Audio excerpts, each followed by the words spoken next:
We live? It says here, yeah, it says live on my end, but I don't know on the screen. Let me see here. Bruh. Yeah, we're live. Yeah. Yo, Let's see what we have here. what's going on, everybody? Got the SMT with Carlito. What's up, homie? What's up? What do we got? It's December the 20th, 2019. Bro, are we going to watch any of these like 30 years from now when we're like old and gray and like have no hair and we're like, man, what were we doing in 2019? I know, right? Jeez, man. It's going to be crazy, though. It's about 8:30 p.m. Eastern Standard Time. And it's like, what, 5:30-ish Carlito time? 5:28 right now. All right.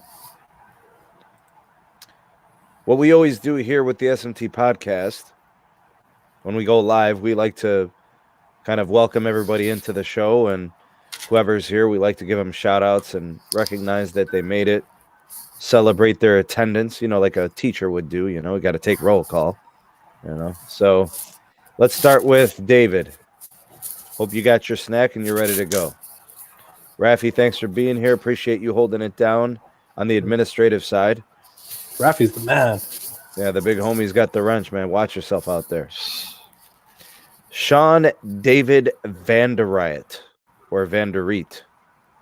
I hope I'm saying it right. Anyways, I want to give him a special shout out to Sean. Sean was the sender of tonight's first super chat. He sent a PayPal donation. Oh, wow. So I do want to say thank you to him. Appreciate your donation. And, we're glad you could be here tonight and join us here on the podcast. And again, thank you for the donation. The new CEO. Who's Randy? You know who Randy is? Yeah. The new CEO of T-Mobile will probably be Mike Sievert. I mean, that's the plan. No, he's saying Sneed should be the new CEO of T-Mobile instead of Randy. But I don't know who Randy is. Right. Randolph. That's AT&T. Randall Stevenson. Yeah. Okay, so maybe that's what he meant. Yeah, please help me out quite a bit there. Let's get them What's up, lights Jihad? up. What's happening, bruh? I'll smack that hammer down. Yeah, Rafi, the teachers in the house. Got to take roll. Happy holidays, Rafi, to you as well. Yeah, I hope you guys enjoy the holiday season with your friends and family. Hopefully you don't have to work or anything. What's up, Dan?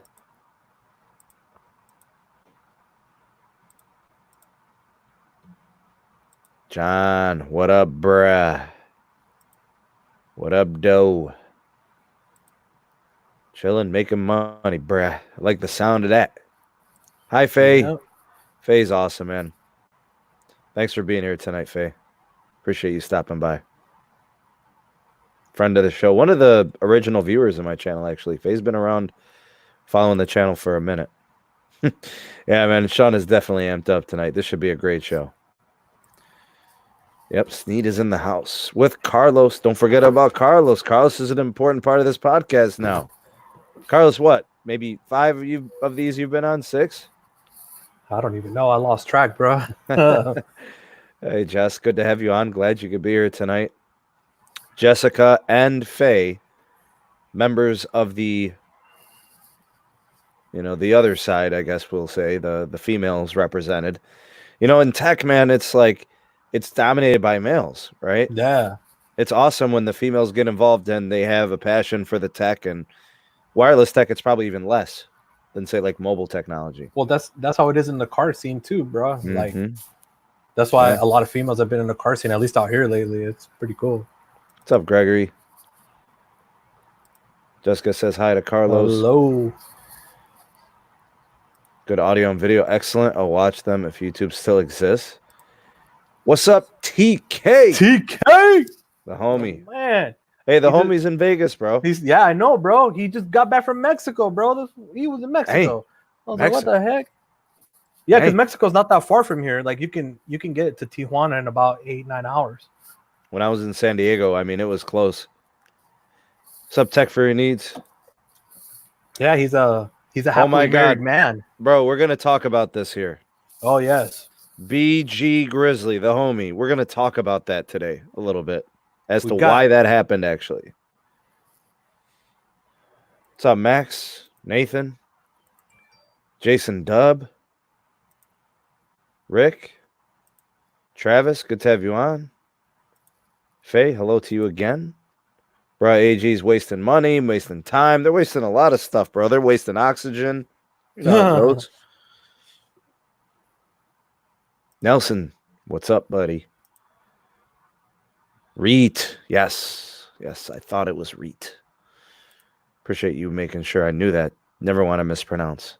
Nathan, you got it, brother. The other Nathan. Wait, we got two Nathans? Yeah, we do have two Nathans. Oh, wow. Hey, you got it, bro. Glad you're enjoying the content. I make the videos hoping that people appreciate them and, get more informed.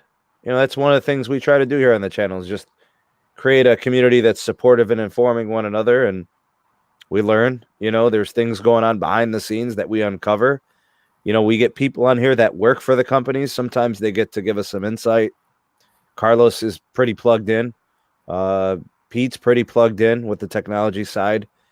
So is Ricky. We try to bring on some good and valuable resources here. You got it, Alexis. Glad you could, you found them enjoyable and informative. And more to come. It looks like we'll be following the story some more going into January. What's up, Damien? Yeah. Glad you're enjoying the show. Give a shout out to your daughter. Yeah, man. Big shout out to Yasmin. She's getting all the super chats. Sneed gets none of them. Yep. He doesn't bank out on nothing. No, all the super chats go to her, man. No, that's good though, bro. Honestly. Yeah. Yeah, that's the goal, right? I want to give her the opportunity to succeed. It's not cheap to go to college, bro. Heck no. What's up, MT Houston, Texas? Good to have you on, and thank you to him for providing a super chat donation. 2G phone back through UPS and the tracking number. Oh, man. He sent back his phone, man, his 5G phone. I don't blame you. MT Houston, Texas, if you want to tell us why you sent it back and, maybe what the reasoning is behind it, what you experienced, that would be great. 90% from Jared on the merger. My director may start watching for T-Mobile Insight. Cool. Love to have him on. Yeah. Nick. We're going to be talking about these devices for sure and the speeds and the network. Mike Sievert. Oh, Randy? Okay. So he did mean Mike Sievert, actually. So he was definitely talking about T-Mobile. Yeah. Ooh. What's up, little boy? What's happening? Happy holidays to you, sir. Steve Sanchez is here as well. Happy holidays, sir. Happy holidays to everybody. Like that video Sneed did earlier. I finally got to do like a decent, it was quick. It was like 4 minutes, 5 minutes. Those long videos are rough, bro. There's like a ton to get to.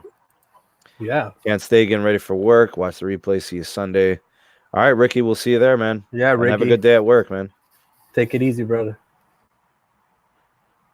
Note 10 receive Android 10 for T-Mobile. Should be pretty soon. It's a new phone. What's up, Michael? Watching via my fake 5G. I think he's got that AT&T skunk 5G, bro. No, skunking it away, TK. Hey, let's get TK on here later, man.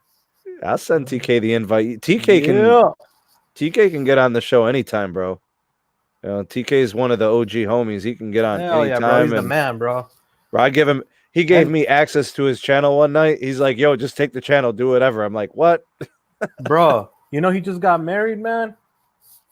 He's a very happy congratulations, man. TK. Yeah, congratulations, brother. I had no idea. I guess I'm not surprised. No, he's a good man, bro. That's why. Yeah, found a good woman. He's an OG, bro. Working IT, have since 15. Our girls are very important. Huge shout out to women in tech. Yes, sir. Very true. Factory. Astro. What? Oh, yeah. Had no idea TK was around here. TK, we love you. TK's the big homie, man. I'm telling you. Heck yeah. TK jumped the broom, man. Welcome to the club, dog. Yep. Welcome, my man. I love the company workers on the Discord. Yeah, they're awesome. They're very valuable. Their insight's great. Watching on the T-Mobile network, doing the Spectrum Index. Nice for DHS. Sweet. Yeah, let's get those likes up. Hope everybody has a Merry Christmas. I don't know if I'm ever going to catch up in this live chat. You guys are busy tonight. What's up, Sean? Dan? I'm telling you, Dan, you got the best thing going on. You got to, if you aren't getting the notifications through YouTube, you will get them through the Discord. That's the best way to go. Yep. Andrew, I will say that if prices go up, it won't be because of the merger. Pricing will go up because of the investment in the networks. It's absolutely irrelevant if pricing goes up due to the merger. It doesn't, because there's still going to be a fourth carrier. It's going to be Dish. And it makes no sense to blame it on a merger that involves retaining a fourth carrier.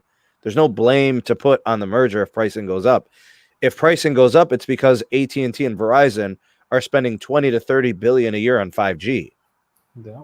It has nothing to do with the merger. I mean, even the merger is going to be spending 20 plus billion annually for the next 3 or 4 years. What's up, Sean? I don't know about prices staying the same. I think it's unrealistic. I think if the product gets better, we can expect, 5%, 10% increases. And of course, I mean, when has inflation ever stopped? Congratulations, Bachelor's in Information Systems. 20-page graduation paper was about T-Mobile and the merger. That's awesome. Fantastic. 5G isn't ready for prime time. I'm telling you, we got to wait for standalone. Then we could talk. What's up, Chad? 5G to Oklahoma? Couldn't tell you, man. I don't know. I mean, if it's up to the merger, it should be there sooner rather than later, though. Second thoughts about the McLaren. Uh-oh. You definitely want to. Here's what you do. Go on Twitter. Follow Carlos. DM him. He'll tell you all about that phone. He knows that phone like nobody's business. Bro, they don't want me to get started on that subject. What's up, Gene? But it's such a good phone, though, man. That's the problem, Sneed. We got another phone. Carlos here. It is a good phone. It's nice. AT&T is so much better here. I'm already paying for LTA speeds, though. Maybe when the merger goes through. Right. It's true. Current Sprint customer. This is Dante if the merger goes through, but I just hope my current bills are grandfathered. And I don't know what you're paying. I don't know what the expectation is, honestly, for you. But chances are if you're getting a free line, they're not going to do that for you. Yeah, I doubt it. Got free lines and stuff like that. I doubt they're going to take that hit. Lexus is in Piano, Texas. Alexis in Piano, Texas. Is it piano or plano? Oh, is that an L? Yeah. Oh, my bad. I thought that was an I. Mansub Aaron, no update on a settlement. Things are going to be quiet for a while, it looks like. Too bad there isn't a tech class in school talking about phones. If there was, you should teach it. Man, that's a pretty nice compliment. Thank you. I mean, I follow them closely. I'm intrigued by the technology. I enjoy it, McKinney, Texas. We got a lot of Texas here. What's up, JC? Long time no see, man. Glad you could make it tonight. Will AT&T MVNOs get access? As of right now, they're not. I hear they will. I just don't know when, because you also got to consider it's real market specific at this point. What do they got? 10, 11 markets, Carlos? 10 right now. Well, from what I know of, bro, but then Vegas wasn't supposed to be a market to have it. And I guess TK said that his is on live here in Vegas. So maybe it might be more markets. The homie Alter Tech is in the house. What's going on, brother? I sent the homie the link. We'll see if he can make it on. Get your rear end in here, man. Let's get that. Get it in. Obed, if they don't merge, Sprint is going to deflate. Their LTE map can confirm that they're a regional carrier. No argument here. Without their roaming agreements, they don't have a complete native network. Just ask somebody who's got Boost. Tell them to give a trucker a Boost SIM card. Talk to me. So That's all I'm gonna say. Mm-hmm. Bro, I'll throw that thing out that big old window. Yeah. What's up, Matt Dub? Good to have you on. OnePlus 7T Pro just blew up all over the news. Yeah. Fun times. All right, we're caught up in the live. I wish it would have blown up on me, man. What's up, Jarcoan? I don't know why. Yeah, you'd be suing the crap out of him. Bro, I have a lawyer on standby that would have loved that case, bro. He would eat that case, bro. He'd be eating it up. He'd be like Zeke Elliott, bro, when he's running those touchdowns, right? Bro, we would all been winning, bro, because you know me, I ain't greedy with the settlement. If it would have came through big, Let me say this about these phones getting hot. You bought 2 5G phones, Carlos. Yeah. You bought, and we're gonna get to what TK is saying here. You bought the OnePlus first. It got hot, unnecessarily hot, right? First, installing apps, blah blah blah, testing, all of that. Okay, but it was hot, and then it got hotter, right? And then you went and got the Note, and it got hot, and then it got hotter, and then they started shutting down, right? Overheating. Mm-hmm. Okay, look. There's something going on with the network configuration. I've been talking privately with Carlos about this, and we'll publicize it. I'll be right back, brother. Okay. And I think what TK is talking about here is this is what makes T-Mobile look damned in this. T-Mobile told the customer that had this happen to them, we're not going to replace your phone that's getting hot. Then the phone overheats and explodes. And it injures the person's hand. They throw it on their bed. It starts a fire, the whole thing. Lithium-ion batteries are dangerous. When they're concealed, like when they're enclosed, when they're not damaged or compromised, they're fine. As soon as they get a lot of heat, that's where the problem comes into play. Heat's like the worst enemy of lithium-ion batteries and most battery technology anyway. So the problem actually is the fact that they refused to switch it out. And the problem is they're probably not wanting to switch them out with people because it's happening a lot and they don't have the devices, right? So they're like, no, this is fine. This is what's supposed to happen. Well, now they're catching a case. Now they're going to have a lawsuit on their hand because they went to T-Mobile, said, this phone's getting hot. I want a new one or I want my money back. And T-Mobile says, no. Well, now you have a lawsuit on your hands. And I think that's very fitting because these are some of the things, some of the symptoms that Carlos was seeing and that we were kind of tracking on his Twitter and we were tracking here on the channel. And again, T-Mobile neglected to address the issue. And T-Mobile has ignored everything that people have been tweeting at them about the network and the phones and the heat and, performance. So it's not a bash session to bash on T-Mobile, but that's negligence, right? There's a known issue that your customers are complaining for that is a safety hazard and a health hazard. Now they've got a lawsuit on their hands. I would not get any 5G right now, Carlos, unless I lived in a Sprint 5G market.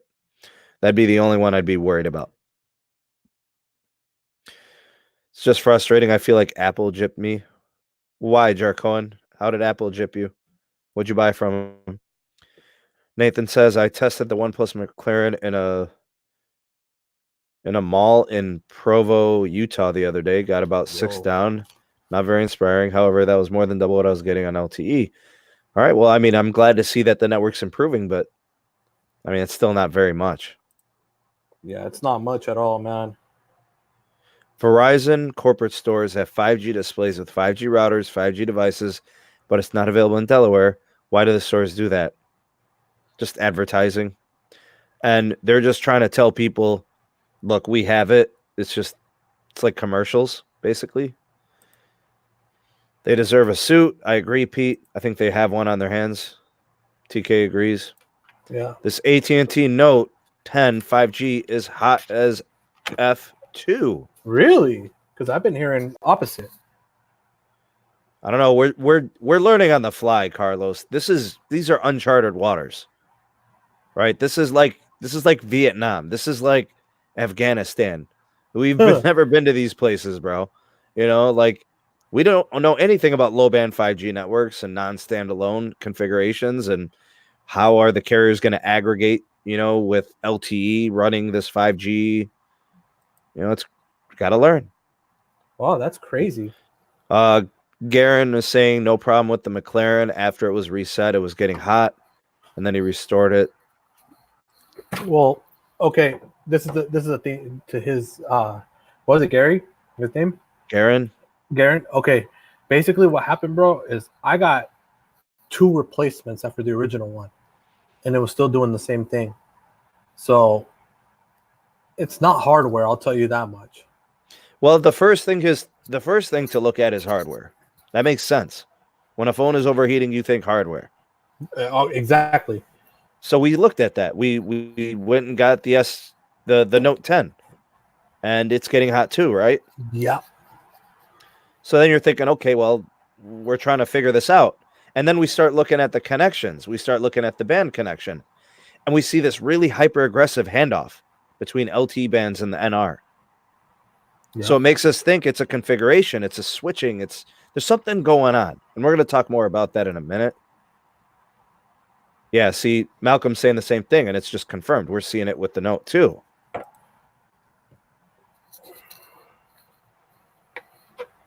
Abused the speed. Samsung S10 got 54 down. 10R got 25 down. Bro, the iPhone 10R has an Intel chip. It'll never be as fast as a Galaxy. Yeah. Fortunately, yeah. 5G nodes in a city that Verizon doesn't mention on their website. Are you sure they're 5G nodes? What's up, Maris? How are you? Glad you could be here. Corey says, Sprint customer for 20 years, never been too happy. Was excited about the merger, but now that T-Mobile seemingly just as shady, I'm out going to Verizon. The one thing I will say to you, Corey, Carlos, you can speak to this. Networks are not your friend. The providers will never be truthful to you. They'll never be honest. They will never shoot straight. They just want to tell you what they can to make themselves sell their product to you. That's it. At the end of the day, they don't give a care about you, me, nobody. Phones are user errors. Nick returned Note 10 Plus 5G, called in the tech department, told me my area shows 5G, but I don't have 5G towers enough to penetrate my area. If you're talking T-Mobile, they use 600 megahertz. That's inexcusable. Yeah. They don't know what they're talking about. Shouldn't be having no issues like that, man. Yeah, I mean, maybe Sprint would say that, right? Yeah, I believe that from Sprint, but come on, man. Companies put small cooling fans in phones or a case that's got active cooling. Bro, you need air conditioning for that. Bruh. All the 5G phones have the Qualcomm chip in common. Maybe the chip is overheating. I agree. But here's the thing. How do you keep a chip from overheating? Reduce the amount of handoff, right? Yep. So me and Carlos have been leaning towards network configuration because we see that constant flipping, switching, band 2, band 40, band 66, band 4, band 12, right? It's back and forth. Too consistent. Any update in the merger? Things are pretty quiet right now. Whatever update I had earlier was the last of it. The one thing I will say is we're expecting some January action, possibly some closure by January 15th. Last, I think, testimony is the 13th. So that gives it a day or two for possibly getting a settlement, I think. I think they're going to start talking serious settlement talks on the 13th, Carlos. Think so? Yeah, I think they're going to lay low through the holidays. I think they'll reconvene. What is that, the 5th or the 6th, that Monday? I think 5th. 5th, yeah.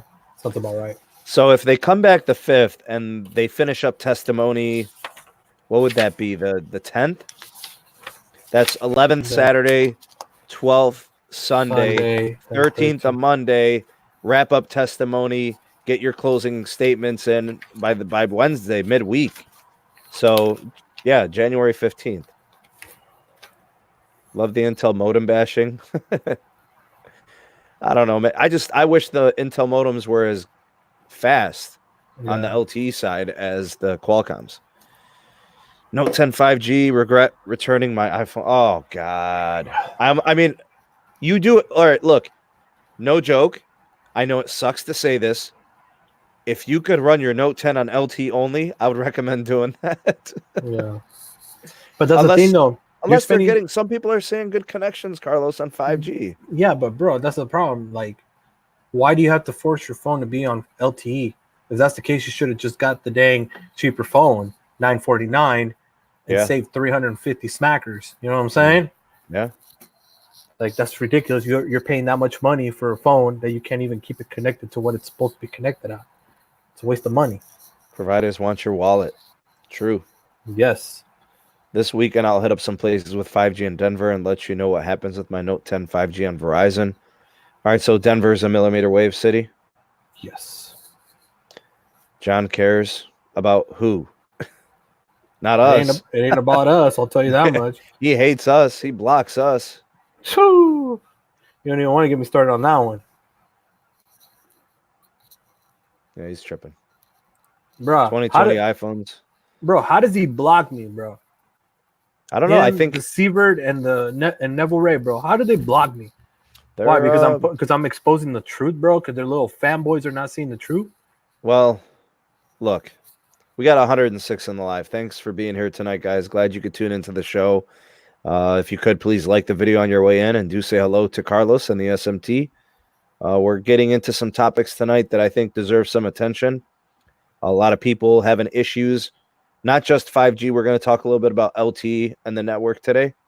I think it's important we do that. I've got some issues too, so we'll needed, cover it bro. Today. Right. Let me get us. There we go. I got us a little banner. Yo in the house. I know you'd like that, bro.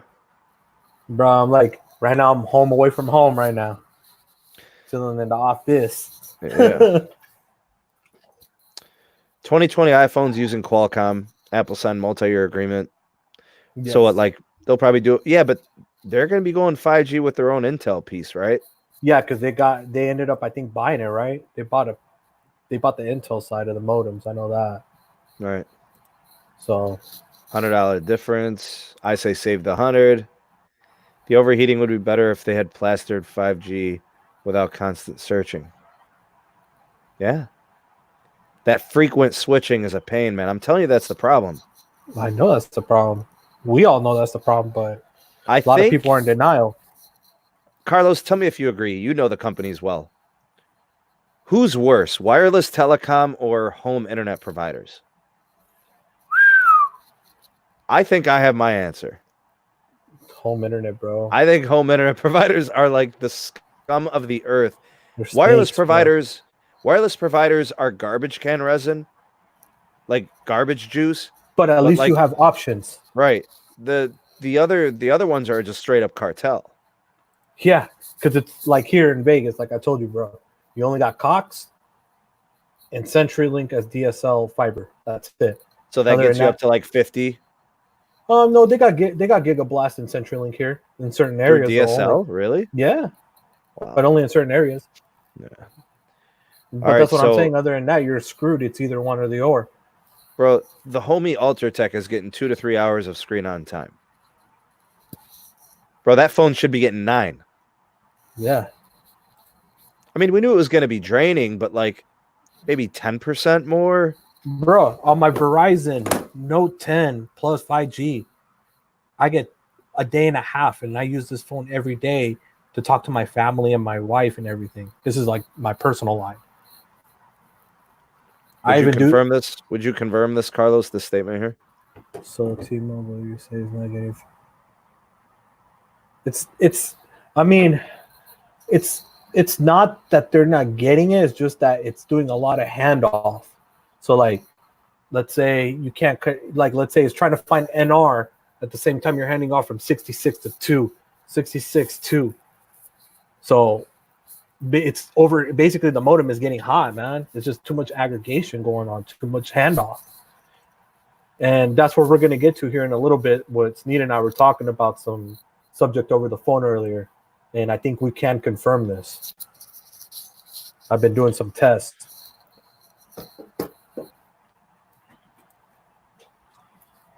I get no company as a friend, but if I'm going to pay the same, I'm going with a better network. Totally agree with you, Corey. All the way. You want to, you're like me. You're willing to pay the premium to get the better network. That's where I'm at. I mean, I'm not rich, but I know I need something that works. There's no point to be struggling with network connectivity, no matter how much it costs. What's the point of getting free stuff like on Tuesdays and all that if at the end it's not working to your standard? You're better off going somewhere where it works. You know, if T-Mobile works great in your area, then great. Then stay with T-Mobile 100%. I'm not saying no. But if there's better alternatives and you are having issues, then I would test and see what's good in your area. Go on Cell Mapper, check it out. You know, go on Reddit. There's people always writing reviews, you know, saying like, hey, let's say you live in Denver. Hey, in Denver, you know, for a cheaper alternative route, it's better to get Sprint than AT&T or Verizon or whatever, you know, because you know, you just got to do your research on where you live. Ask your neighbor, ask your working, you know, coworkers. What's up, Willie? You know, that's if you're willing to, if you want to do it to save money while you're switching. If you just don't care, then of course it's Verizon or AT&T if you don't care about the price. What's up, Bionic Scoop? Good to have you on, sir.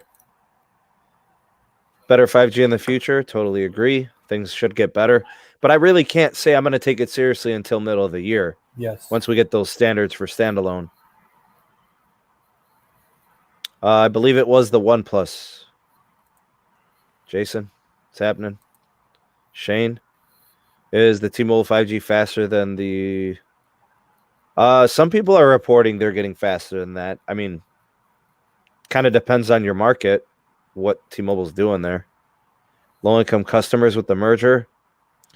Yeah, it sucks, man. Honestly, we would love to see the prepaid customers that are wrapped up in like Virgin and Boost and Sprint prepaid proper. We'd love to see them get an opportunity to go to like an auction scenario where a guy like Peter Adderton, the original founder of Boost, can kind of get back into the fold. I trust him more than I trust Dish. Because he actually gives a damn. Right. I mean, he consistently is always fighting for dealers and stores and customers all the time. How's a person not involved in the company, doesn't own it anymore, he still tries to help the company? That's a person right there. Willie, Carlos. Hey, what's up, man? Yeah.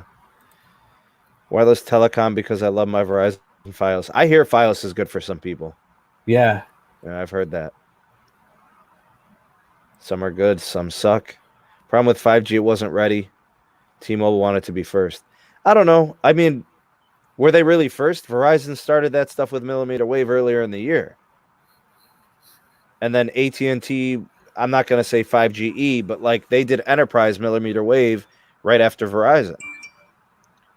But I will say that T-Mobile was the first to low band, I guess, or nationwide approach, I guess. Yeah. ISPs being a cartel should be illegal. Here's the crazy thing, Sean. They have protections from states to be cartels.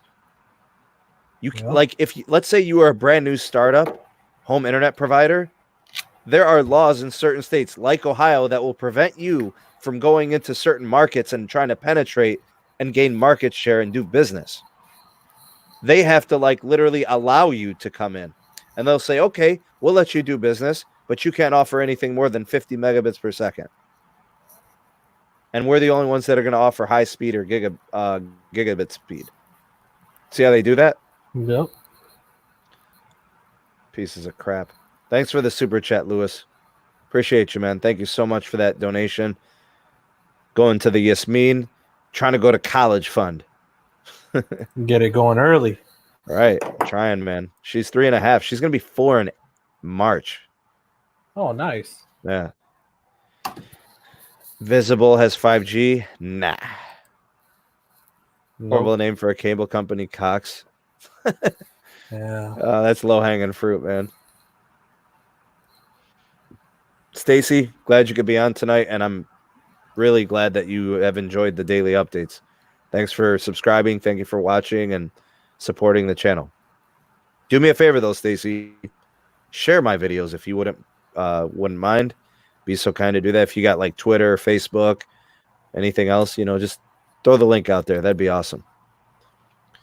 Switching back and forth between 5G and LTE is causing a big law of processor. Yeah, I'm sure there's tons of power deficiencies going on there.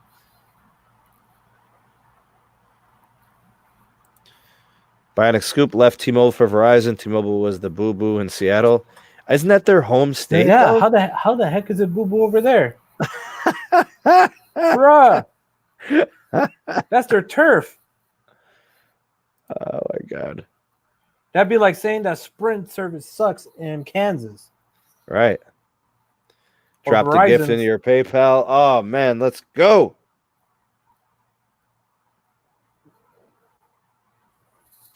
Looks like we got a super chat PayPal donation from Alexis. Thank you very much, Alexis, for the donation. It's a nice one, too. Yeah. And we got, of course, the PayPal donation from Sean earlier. Thank you both for the donations to the channel. Thank you for supporting productions here as well as supporting Yasmin. And again, guys, thank you. I appreciate it all very much. Whether you drop $1 or whether you share a video or you like a video, all of it helps. It doesn't matter how you do it. Appreciate supporting me here on the platform. And it's awesome, man. Thank you. Thanks, Alexis. Happy with Cricket's service because they have lots of spectrum and it's fast. With Cricket, you can always get usable speeds. I don't know. I'm not a big fan of Cricket myself. I feel like they throttle too much. Yeah, bro. That 5 megabit or 8 megabit. Hey, Gary's getting the 7T Pro, so he's going LTE. Yeah, there's nothing wrong. Okay, look. If you really like the McLaren, all right, there's nothing wrong with getting a 7 Pro and then just going on eBay and finding the dang case and buy the case, and there you go. Nobody's going to know, bro. You're going to have that case slapped on. You can say it's a McLaren. There you go. Problem solved. I hear New Hampshire's got pretty good coverage, Vermont and New Hampshire. Sign up for my AT&T employee discount, getting the 85 Elite plan for $38. Yup. Nice deal. I told them. I'll let AT&T. Yo, Hideka, let me get a line, bruh. Told you they take care of it. But the only thing is that it's the Elite plan, the one with the 100 gigabyte limit, not like the business Elite where it's on full speed, unthrottled. Ella and Logan says because it's looked at as a public utility. Yeah, I'm not a fan of that. I don't see it that way. I see it as a necessity. You know what I'm saying? Like, I don't look at home internet as like an option. Kids need connectivity for homework. Kids have Chromebooks that, you need to be connected to the internet for them to be functional. Exactly. And, all that stuff is important. Like you don't want kids being behind in school and not having the competitive edge to compete with their peers. Bro, you know how bad it is here in Vegas with the situation with kids not having internet, that now the schools, they're giving iPads out to the kids, like the parents sign it out and whatever to do work. And they actually are giving internet through Sprint and AT&T on them. Like they have LTE on them. Let's do a proper welcome to the homie Alter Tech. What up, boy? Yo, brother. Yo, what's going on, people? What's going on, bro? Just chilling with my McLaren right now. Trying to test out these speeds like I've been doing like every hour. Hey, bro. It's that time for that restock fee, isn't it? Tomorrow, bro. He loves it, bro. Tomorrow's a day, man. He loves it. Yeah, I do love it, man. I don't want to give it up, man. I know, Carlos, it's hard. it's a nice phone, bro. It's beautiful phone. Yeah, it is. Bro, I'm not denying it to you. I'm not saying no. When you first got it, you loved it. Bro. Hell yeah. I still love the phone. Like, I wish they had a non-LTE version that I could use, or a non-5G version that I could use, bro. I would so get it. I love the damn phone. It's a nice design. I mean, I was using it.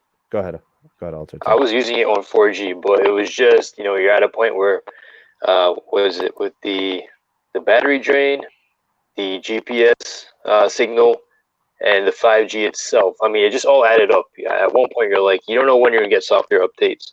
You don't know, when the speeds are going to increase. So, I mean, for $900, you're like in this zone where you're like in the unknown. So, Exactly. So let's talk about this network, shall we? Go ahead. Up until like recently, I've been generally pretty pleased overall with T-Mobile. I have T-Mobile. I've got a postpaid line. It's on a business account. I mean, it's usually pretty good, and I've always enjoyed the service.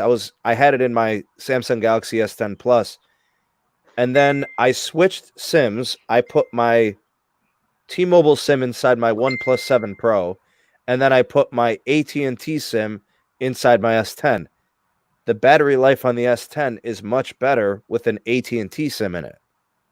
Like, probably about 15% better. So I'd leave work with like 90% battery life, film a video, edit the video, upload the video. I'd be down to like 53%. I mean, it's pretty taxing stuff, right? Yeah. With my T-Mobile SIM, when I would do that sort of thing, I'd be down to like 39%. So I noticed like a difference right away. And then I wanted to test it again. So I'm moving the SIMs in and out, and it's pretty consistent. There's like a difference of 10 to 15% between having an AT&T SIM in the phone and a T-Mobile SIM. Now, like I said, I wasn't sensing any network difference. Granted, T-Mobile doesn't have a good signal in my house. AT&T has an excellent signal in my house. Really, really good speeds. T-Mobile's basically useless in my basement. It's passable on the first floor, and it's good upstairs. I don't have issues. So it's like parts of my house are bad. So like I'm seeing issues with the battery life. I don't know if it's the signal. I don't know if it's whatever, the way it's connecting. But from what I'm seeing, and when I monitor the network and I start looking at LT bands and all that, going to the control center, I look at the connections. There's really hyperactive band switching. 2, 4, 66, 12, like all this stuff, like super fast, back and forth, back and forth. It never stays locked in on any type of, and I'm standing in the same place. And that's what we saw the problem with the 5G with their low band. It's this constant, aggressive, hyperactive switching, and then the phones are getting hot. And by the way, I always feel my S10 seems kind of warm after like using it for 5-10 minutes. And then I used the AT&T SIM in it, and it never got warm. And I'm like, what the hell? Like, there's something noticeably different about using that phone with an AT&T SIM and a T-Mobile SIM. And then I started watching those bands, and I'm seeing the hyperactive switching. That's the same issue I'm having with the iPhone XS Max. And that's an LTE only phone. It's not a 5G thing we're talking about. And it's an Intel chip. Right. Remember that too. I started having that issue because I've been I was actually talking to Ricky, and then I was telling you about it. But basically, I was like, I'm gonna test this out because it feels like it's the aggregation. It's hopping too much, and I think that's what's causing these phones to heat up. Because on my XS Max, I was using it with AT&T SIM and Verizon SIM, and then I haven't put a T-Mobile SIM in it in about 2-3 months. And then I pop in the T-Mobile SIM. It does a carrier update for the the signal, carrier profile. So I hit OK for it to connect, and then it connects, and then I'm doing the same thing as I was doing with the AT&T and Verizon SIM. I was streaming, I was playing music on my car, doing speed tests, had Cell Mapper, like doing all three, like consistently. And tell me why the phone is getting hotter. It's getting by like 30 degrees warmer. I never even seen an iPhone temperature thing turn on before until that time. I never even knew that it had a warning that it gives you. Yeah, I didn't even know they had an icon. It's like a thermometer that just the screen turns black. It's a thermometer, and it says your iPhone, that it's hot. It's until it cools off, it won't turn back on. Basically, I'm like, what the heck? I never even seen this before, bro. Like, it never happened in the AT&T SIM, never happened in the Verizon SIM. My experience wasn't make or break, but it was definitely something I noticed. Yours is make or break because it's causing your phone to overheat, right? Yeah. Rishi, I don't know anything you could speak to in terms of your experience? Because I know you're a T-Mobile customer. Yes. So, like I said in the comment section, I have a tower like about 2 blocks away, and for some reason, it just continuously just flips between 2 other towers. I'm not exactly sure why. Like you'll see the signal, go from full bars and just straight up just drop. I'm not exactly sure why, but for AT&T, are you have prepaid or postpaid? I had prepaid. I got business. Oh, prepaid.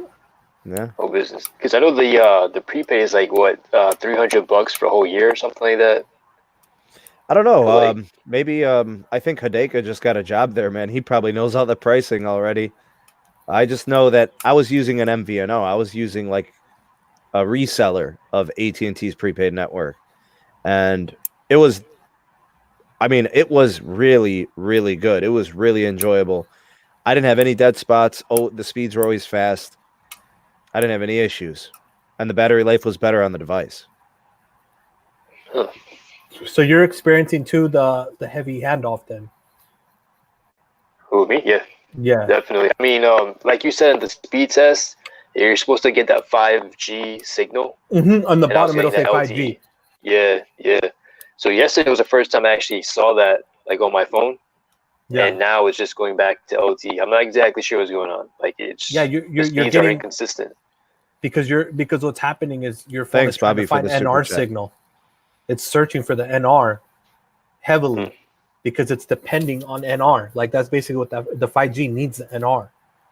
It needs that NR to connect to aggregate with the LTE bands. So it's searching for it, and it keeps searching for it consistently, and it can't find it. So what it does is it's going to LTE and using LTE, but at the same time, it's still looking for that signal. So we're still sharing with the 4G users, basically, right? Yeah. That's all it is. It's 600 megahertz for the 5G, and then it also needs LTE in order to run as its core. Like it's, like you have something powerful, but it needs to be connected to a power source. The LTE is the source for the 5G. So the 5G won't connect unless it has the LTE. And it's only what are the 2 bands it aggregates with? It's 71 with it's 71, 66 and 2. And 2. 66 and 2. That's what we did, because remember when we put it in 2, when we put it in 4 or 12, it would stay at 4G even though we did NR. What's up, Siova? Good to see you here, man. Glad you could stop by tonight. Yeah, man, hyper aggressive switching and reconnection. And that's what's causing the battery to drain, because the modem has to run harder. Mm-hmm. Searching, switching, connecting, and all that. And look, this is the theme, bro. Okay, this heavy aggressive switch off, it's heating up these batteries. I don't care what anybody says that lithium ion is supposed to be better and it needs to be over 200 for it to do anything. But if you keep going 150, 180, or whatever your temperature is on your phone, rapid cooling, then rapid heating, you're going to swell the battery up. It's going to blow up in your hands. I don't care what anybody says. That's what happens eventually. Wait, I have a question. So what were you doing exactly when you were when the phone was overheating? Because I haven't had the problem yet, but I am in the East Coast and it's like super freezing over here. So I know you're like in a warm climate.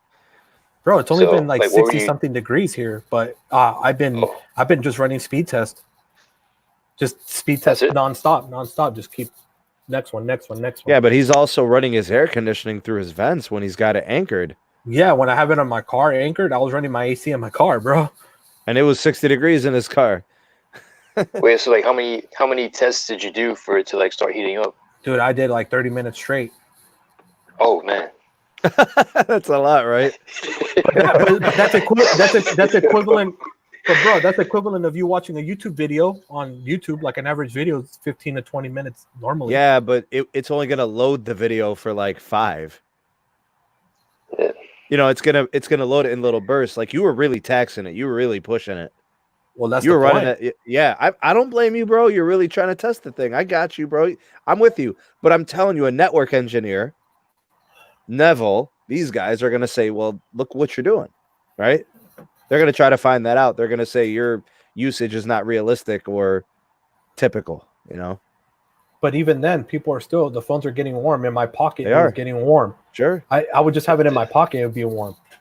But warm is There was not one time. blistering. There was one time where mine got warm, and that was when I was using hotspot. I was uploading a video to YouTube. Right. That was just the one time though. Yeah, mine was getting hot in my pocket, bro. Like, it wasn't like hot, burning hot, but it would be warm. Like, right when I take it out of my pocket and you would feel the screen in the back a little bit, it felt warm.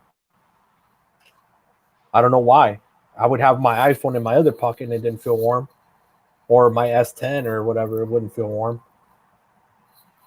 It was really easy to push the OnePlus because it was more affordable than the Samsung. So at first, when you started testing the phone, we were like, oh, it's getting hot. You know, there must be something wrong with OnePlus, right? And then Carlos went and got the Galaxy and it was doing the same thing. So then you're thinking, oh, it must be a chipset. But then we started monitoring the network and it's like doing this crazy switching thing, right? This band to this band, LTE to 5G. It was messy. Bro, and these phones, the way they're set up, I was actually doing a little research on the way the T-Mobile software is set up on the carrier aggregation, and they want it heavily set on NR 66 and 2 at the same time simultaneously. They want it to be connected all three at once at all times. I hear the millimeter wave problems have similar issues though, like battery drain and the modems getting taxed. Like that's not so uncommon, but I think the danger, right? The phone overheating, like literally having to shut off and turn off, right? Bro, I've had the phone just shut off. It doesn't even give me the warning. Only a couple times I got the warning, but other than that, it just straight up, you just see the T-Mobile logo coming on, shutting off. That's it, done. Right. Any regrets, Rishi? You guys want to know the truth, man? It's a beautiful phone, bro. I know. Trust me. Yeah. It's for me, I think it's like perhaps the best phone of 2019. Yes. But aside from that, the T-Mobile network, right? They turned it on. They didn't do any testings with the phones. It's basically, we're turning it on for like a couple of days. We're gonna push out the phones, and then we're just gonna let you guys, deal with the problems, and then we're gonna provide some software patches. It just feels like I'm a beta tester right now. For me to spend all that money, and it really doesn't make much sense. I guess it was just for bragging rights, and for bragging rights, you're just hurting the customer. Like, what was the whole entire point of trying to be the first person to just turn on 5G? Now, bro, let's say they did offer that phone. Let's say, okay, well, we know that our network is still developing, but we give it to you at $500. Would you take it then? Hell yeah. Okay. See, that's what they should have done. Yeah. They should have done something like that. Yeah, but they weren't going to eat that money, Carlos. That phone. Oh, I know. That's a top tier phone, man. Yeah. I mean, I could with 100% certainty tell you it's missing two features, and it's basically a Note level phone. If it had wireless charging and it was waterproof or had some form of water resistant certification, it's a Note. Yeah. The display quality, the performance, the camera is pretty good. Like it has pretty much all the properties of the elite of the elite. Bro, I had the screen protector come undone.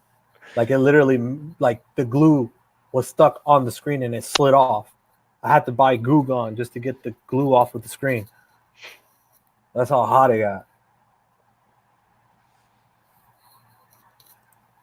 Jessica agrees with you guys. What's the point in pushing out phones that don't work properly and could potentially hurt the consumer? It's dangerous, man. I don't like playing with batteries. You guys know I do smartphone repairs, right? Yeah. That's the one thing that's the only thing I don't play around with. Bro, I rip displays off. I'm chucking and tearing stuff off of phones. Like nothing slows me down except batteries. I have to make sure that everything is by the book.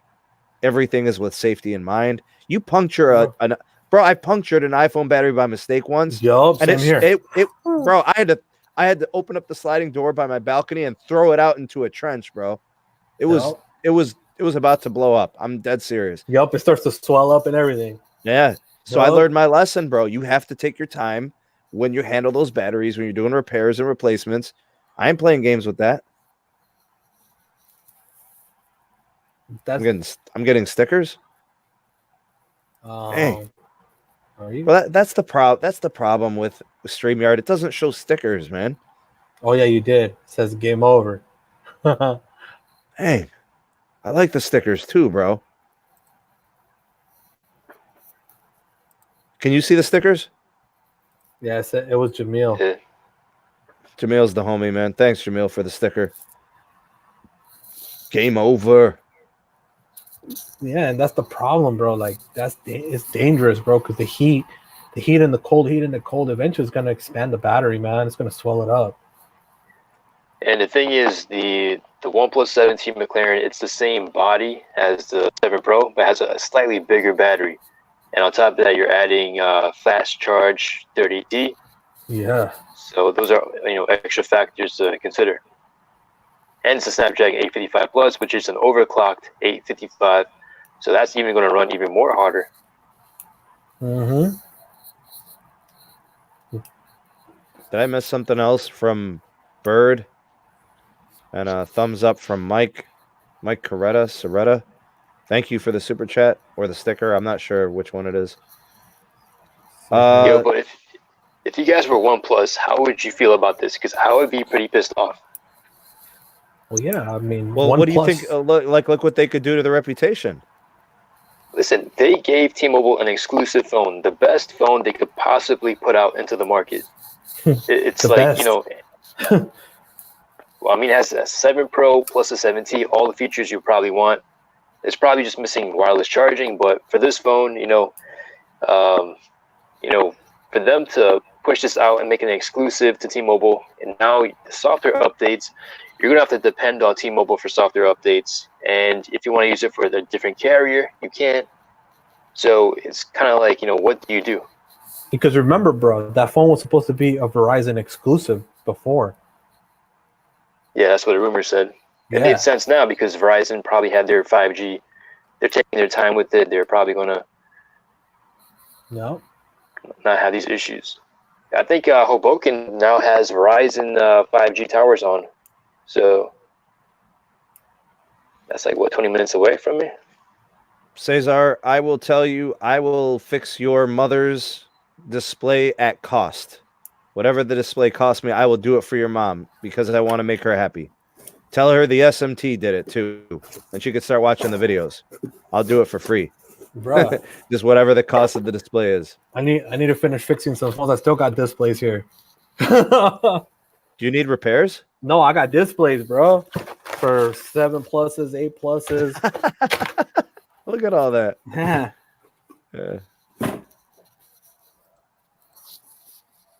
But yeah, man, it's crazy about OnePlus that because OnePlus are beautiful phones. They're always reliable. They're excellent. Rishi, you asked me how I was liking that 7 Pro. I love it. Carlos, you loved your McLaren. I did, bro. But honestly, I'd rather just have a 7 Pro because at least I know it's reliable. Rishi, I don't recommend Google phones anymore. I recommend OnePlus devices now. Oh, yeah? Why is that? Yeah. They're the best Google phone you could buy. Yeah. Bro, Google phone, like, if you look at a Pixel 4, you can't make it to dinner on a battery, on a charge, right? Oh, that's right. I got the Pixel 3A right now. It's basically like 1 day of battery usage. I know with the McLaren, if you put it on 4G, you could probably get about a good solid 6 hours or more of screen on time. It's not the phone, it's the network. Yeah. Yeah. But I'm telling you, like the 7 Pro, if it's got an AT&T SIM in it, it lasts longer than if it has a T-Mobile SIM in it. It's something with the carrier update that happened just recently with the settings, bro. It's something that happened with that's going on that's making all these phones die faster and heat up. Because even what's his name on the Discord is saying that his iPhone XR is getting really hot with T-Mobile. Like, I've never had an XR ever get hot, bro. Look, I have a theory. That's not the right way to use the word, by the way. So I'm a science teacher, right? You know what a theory is? A theory is not an opinion. A theory is when something is observable, repeatable, and it has yet to be falsified. It is generally accepted as, non-falsifiable, right? It hasn't been disproven yet. So that's a very firm description, right? That's like something that's basically true. So we use theory wrong, but here's my theory. I think T-Mobile's network has become so congested because their growth has been so amazing. Rishi, 26 quarters in a row of 1+ million subscribers added. Imagine you have a network with 30 million people on it, right? And then you add 10 million when you purchase Metro. So now you're at 43. Then every quarter for almost 7 years, you add at least 1 million subscribers. Sometimes 1.5, sometimes 2.1, sometimes 1.7. That's amazing growth. Can any company show a history of doing that? Nobody's ever done that. Nope. But they're squeezing the life out of their network. If anything, I think the congestion issues in some of these markets and this aggressive network management, I think this indicates that the mergers, it's more important than we know. Right.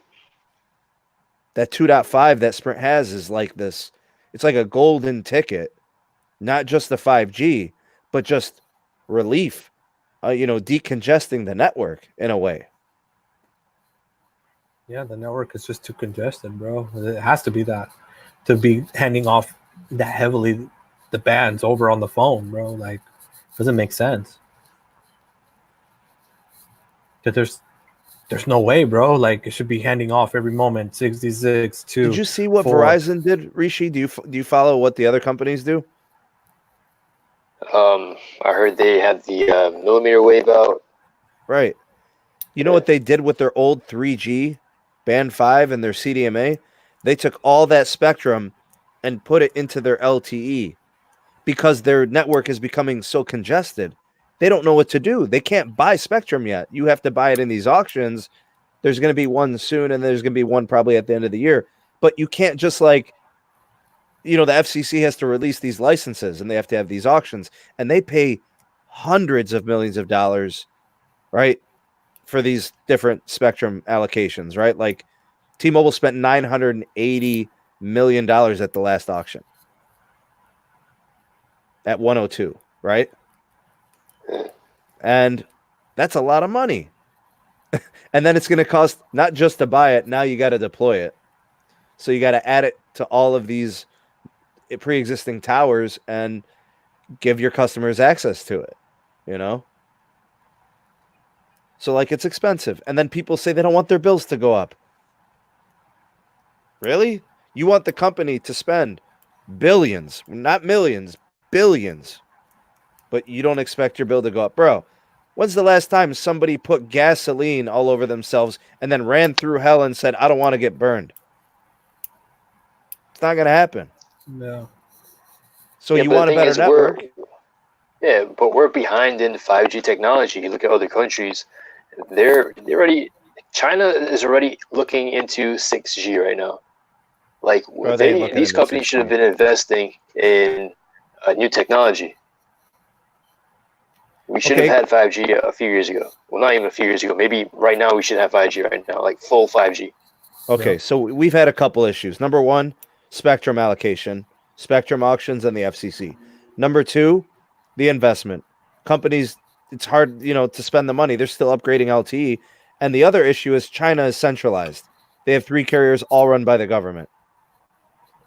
You get what I'm saying? And the last thing I'll say about 5G is we've got Huawei getting banned from the U.S. They were a huge contributor to 5G. You got to rip all that out. The president doesn't want Huawei in here. So that means all that's got to come out. You've seen that, right? Did you see the report? They got an extension. Yeah, those rural carriers, regional carriers, they got to take all that stuff out. Yep. And they're going to have to, do Samsung? They got to do Ericsson, Nokia. I don't know what they're going to do. And those are expensive. Our politics have hurt us too. What about the red tape? What about the cities that say we don't want 5G? Okay, so what don't you want your phones to be connected? Every time there's a concert in Cleveland, everybody's network disconnects. You got 20,000 people on the same tower, network crashes. There's a Cavs game, people are at the casino, The network drops off and fails, and we don't want those things up here. We don't want nodes. Well, then how are we going to connect you guys? Yeah, it's true. They want magic. You want magic to happen? We just go like this and we got a network? No, it doesn't work like that, bro.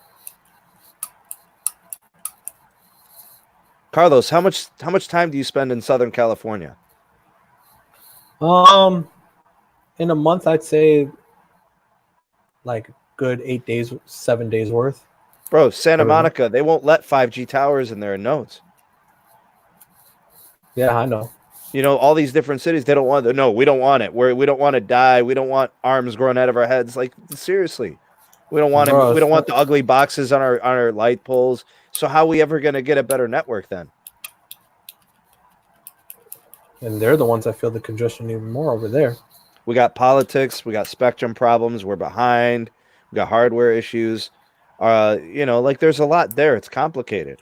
And the politics with this merger is just crazy, bro. Like, bro. Rishi, bro. Bro, where you at with this merger, man? Yeah. Man, if I could go back in time, I think the government should just taking over Sprint. Thank you. Exactly, bro. If they don't want it done, then that's what they need to do. Honestly, that's being honest. Do you guys know that Harley Davidson was bailed out by the U.S. government? Yeah. Harley Davidson, bro. The biggest bike company, motorcycle company in the U.S., right? Wait, probably the only one. I can't think of any other American brands. Right? All the other Japanese ones, like the crotch rockets and Honda and all that. Bro, they bailed them out back in the day. That company was going to fail. They bailed them out. Yeah, but like, what is Sprint doing wrong for them not to go ahead and just, succeed in the market? I heard it was, lack of spectrum or something. No, they got the spectrum. Spectrum, they're king, bro. So what's the problem? It's the debt. They got a lot of debt from bad CEOs, bad spending, bad purchases. People taking money. Like Sprint's like a cash cow to CEOs, bro. Like they just go, they pig the piggy bank. So there ain't no more. Then the next one comes in, pigs the piggy bank some more. And that's all that's been going on with Sprint, bro. It's just they've been milking the cow, and the cow's now dry. I don't know, man. I just think the government should step in and just, replace the CEO or just do something else. That's what I was suggesting.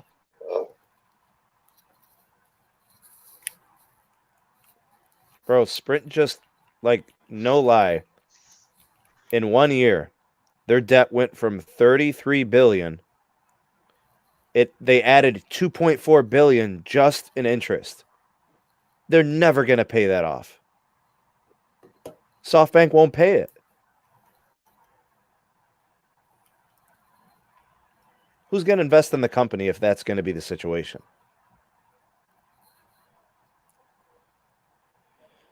Oh, yeah, I think the reason why most people don't even want Sprint is because of their bad business practices. They have leasing, and then if you don't pay the phone off or something, they have to pay the full price. There's just certain things they do just to get more money out of you. And I guess that's why a lot of people just left Sprint. It's not because of the service per se, but it's mostly because of how they treat the customers. I mean, I could probably see the CEOs right now just in the background playing chess and looking at this merger as a way to make even more money. Because at the end of the day, they're all corporations. Their main objective is to make as much money as possible. Sure, yeah. Yeah. Yeah, but we can't ignore the fact that Nextel was a bad purchase. When they bought Nextel, they were unable to actually integrate the different technologies and make their network better. So they essentially wasted the billions of dollars on Nextel and then the failed attempt to try to run two separate networks on the same one. Well, the technologies were too different. And then the Radio Shack thing was terrible. And what about the WiMAX? Instead of going LTE like the rest of the wireless telecoms, they tried to go WiMAX. And that was a failure too. Well, that put them behind in LTE, plus the wasted money. There's been a lot, Rishi. It's been like one thing after the other. And no CEO has done an effective job. Marcelo sucks. He's a terrible CEO. He hasn't been able to help the company grow. Hesse was a straight up thief. Right? These CEOs that come before him, it's a pedigree of failure. And look, they just got caught with the Lifeline program stealing money from the FCC, and the FCC approved the merger. You can't even get out of your own way. Bro, they were saying that people that were on the Lifeline program, the Obama phone, right? The free service? Okay, or the discounted service, right, Carlos? Yeah, it's either free or discounted, either way. You qualify. Bro, they were saying that they had X number of connections, and most of them weren't even real.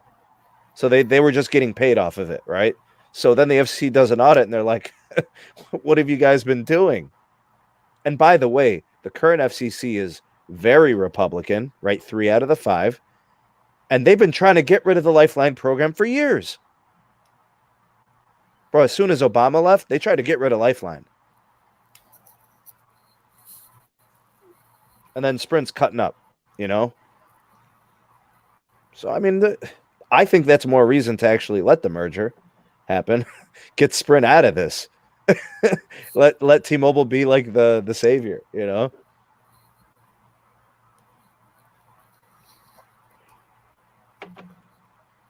I'm not a big fan of the service, honestly.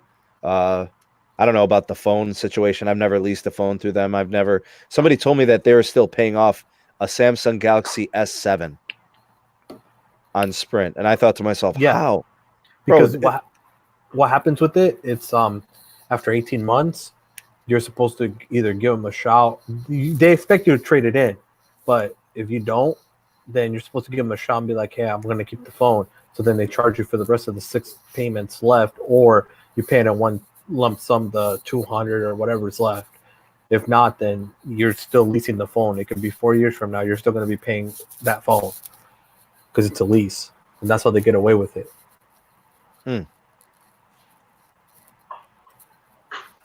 So I'm a T-Mobile customer. Carlos is as well. Alter Tech is, if the merger was to happen and pricing increased, just in the market, just 5G investment, all this other stuff going on. If they were charging $5 additional to a line, like let's say your bill went up, like what would that be? Like 6%. Would that phase you? $5 is really nothing. My concern is, the plans, man. Right now it's like 4 for $160. Yeah. What if it goes up to 4 for $200? I mean, T-Mobile has all these benefits. They don't charge taxes, they don't charge fees. You have the T-Mobile Tuesdays. Are we still going to have all these things? Can they still afford to have all these things? I mean, John's not going to be there, and what's going to happen? I know a lot of people are worried about that. That is kind of their identity. They're losing their identity, right? Yeah, John's for the customers. Customer satisfaction. He tries to preach it. But think about it too. They lose the team. If the bills have to increase, bro, they are gonna have to cut somewhere. They're gonna have to cut something, either the Netflix or they're gonna have to cut something. Which I doubt they're gonna go for Netflix. So the only thing I can think of would be either the Tuesdays or the go-go flights, or maybe cut the Tuesdays, the go-go flights, and maybe put some restrictions on the international crap. I like the international service that they offer, including some of that. I don't know, man. I could leave T-Mobile Tuesday, TCBY yogurt and stuff like that. I'm not into like pink shirts and stuff like that. It's not really my thing. I mean, the gloves are cool. It's cool stuff, but it's like, bro, you're going out of your way to offer this, but it's still not changing the network. Have you guys played out all this? Have you guys played out all the scenarios? Like, what's the best case scenario that could happen? What's the worst case scenario, or like what's likely to happen? Because the worst case scenario, it's pretty grim, man. Like, we're all going to be like pretty much screwed if all 3 carriers decide to collaborate and control the prices. But they don't do that now, and Sprint's not competitive. You get what I'm? It's like you have 3 right now, and actually, it's not. It's AT&T and Verizon, and then T-Mobile is this smaller carrier, and then Sprint is the laughing stock. Bro, Sprint is giving away free lines, and they added 13,000 lines. If Verizon was giving out free lines, how many do you think they would add, Rishi? If Sprint was giving out free, if what? Sprint is giving out free lines. Yeah. They gave away 13,000 free lines just to get people on their network. 13,000. You're talking about How the free many plan, right? Yeah. How many would Verizon add if they had a free line offer? They can't do that, man. How many would they add?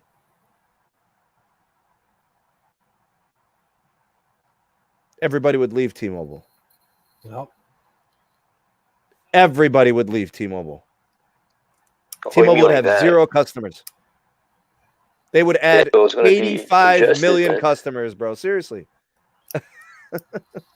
But the thing about the free plan on Sprint, it was the speeds were pretty bad. It was usually top second, like around 10 megabits per second. You weren't getting the full call quality signal. The call quality was horrible on that plan. And text messaging, sometimes it would lag. Sometimes your messages wouldn't go through. I think they just gave that plan out just to bring in numbers. They can't compete. Yeah, they can't compete, bro. Like, So they okay, haven't. if Verizon offered, let's just say Verizon, like he was saying, like if they offer free line, if they did the same plan as Sprint or T-Mobile, you know how T-Mobile sometimes gives out a free line when you add a line. If Verizon did that, bro, let's say, okay, you do one upgrade, and if you add a line, it's free, plus we give you a free phone, like how T-Mobile does it. Everybody would go to Verizon, or if AT&T did that, everybody go to AT&T. It's true. So that's how I'm looking at it. Like, we haven't had 4 competitive carriers in a long time. Like, T-Mobile's interesting and they're a disruptor. I give a lot of respect to T-Mobile and what they've done in the last 6 years. Big respect to John and what he's done. Big respect. But if things start going in a certain direction and T-Mobile doesn't get the merger, then they're going to have to invest in a ton of spectrum because they're not going to be competitive in 5G with 600 megahertz. It's not going to get the job done. Nope, they're going to have to go into auction 103. You know what's the best case scenario, Rishi, when you were talking about different scenarios? Even if I don't want Dish being the 4th carrier. I'll tell you right now. Charlie Ergen, Dish is a problem.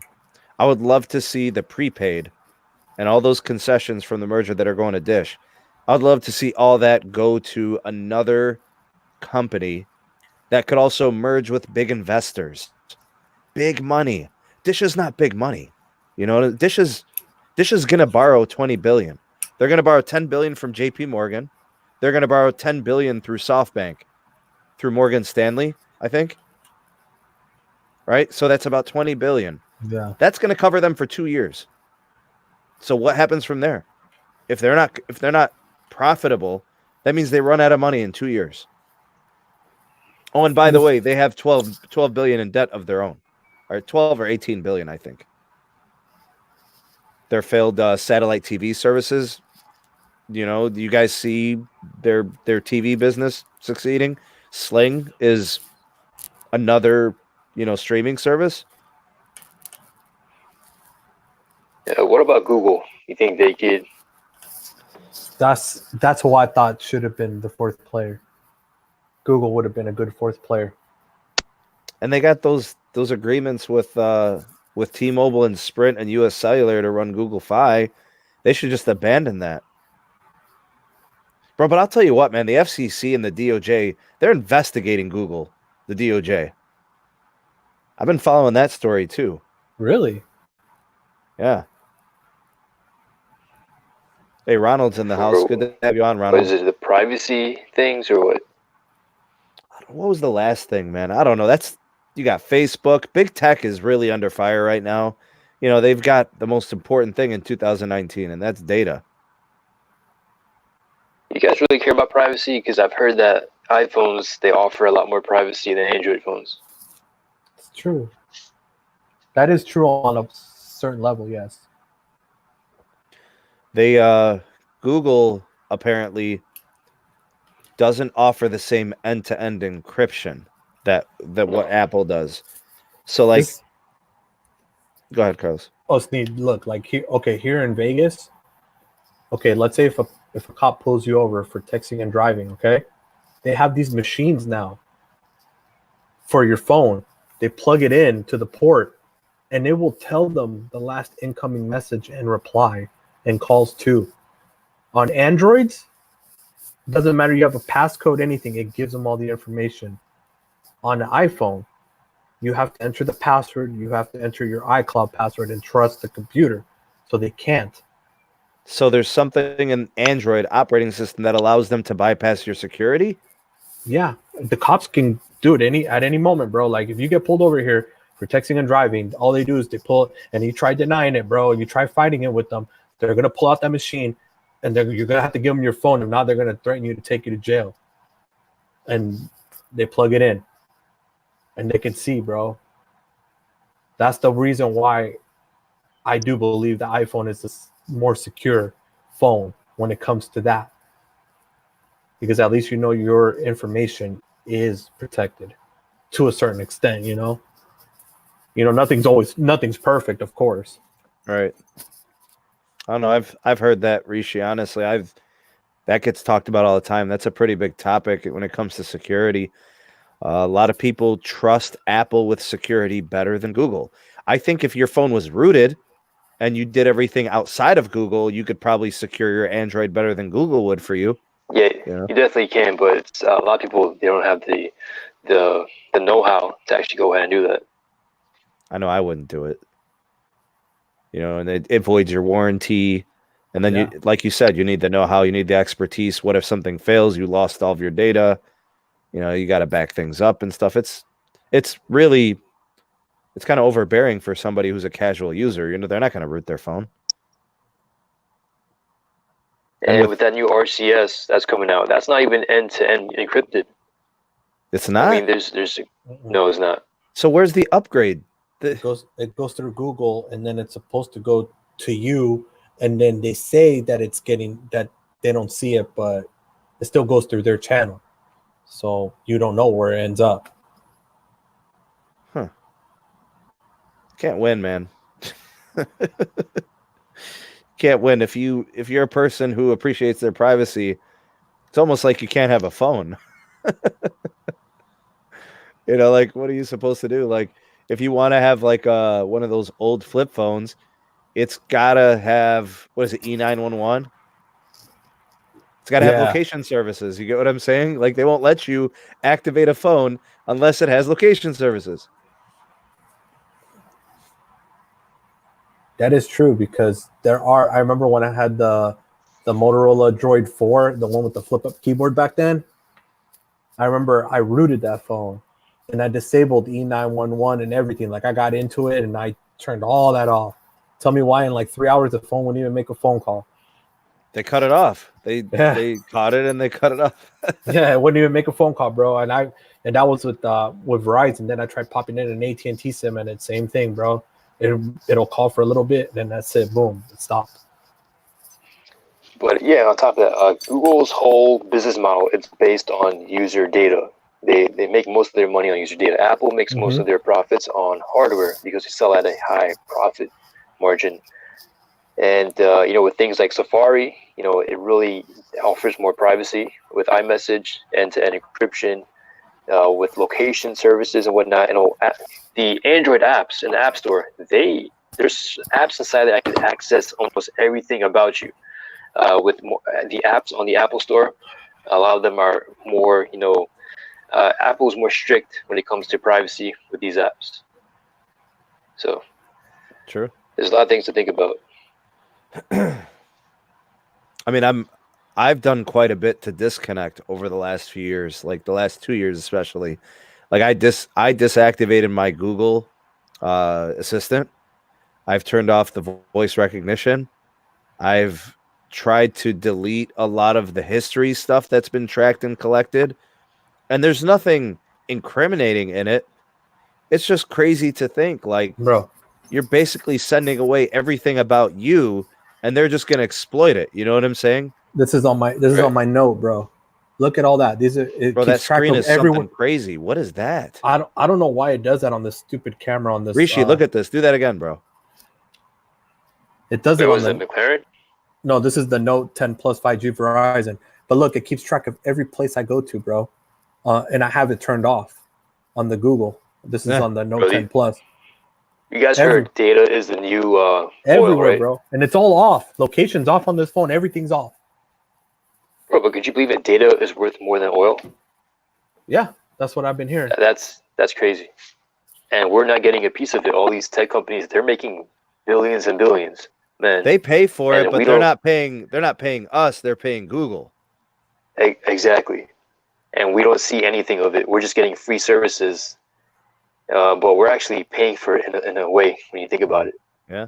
Sure. I mean, if they would give us the option, to pay for these apps and, get our privacy, but we don't even have that option. So it just stinks, man. How about this, Rishi? What if Google said, we'd like to track you for a day. Here's $100. Would you let them? Probably would. I got nothing to hide, man. I got 4 other phones too, bro. I would. Well, yeah, bro. If they were offering money, why not, bro? 'Cause at least you're making money on your own locations and search histories and stuff.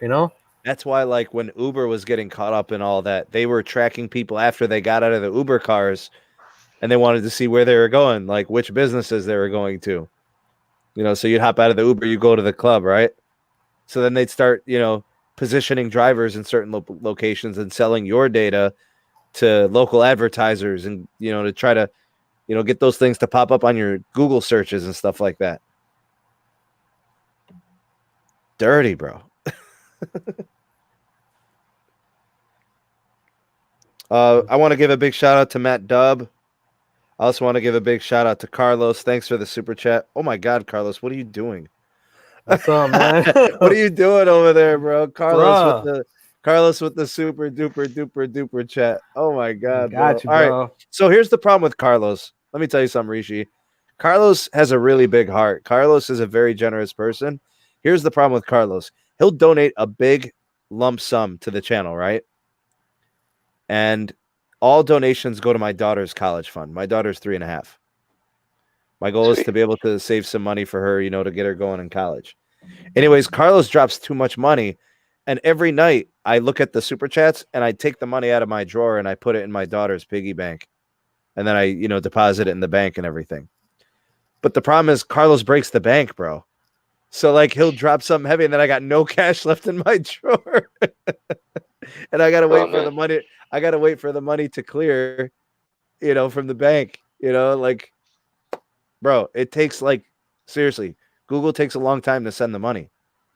Rishi, when does your AdSense clear? What date?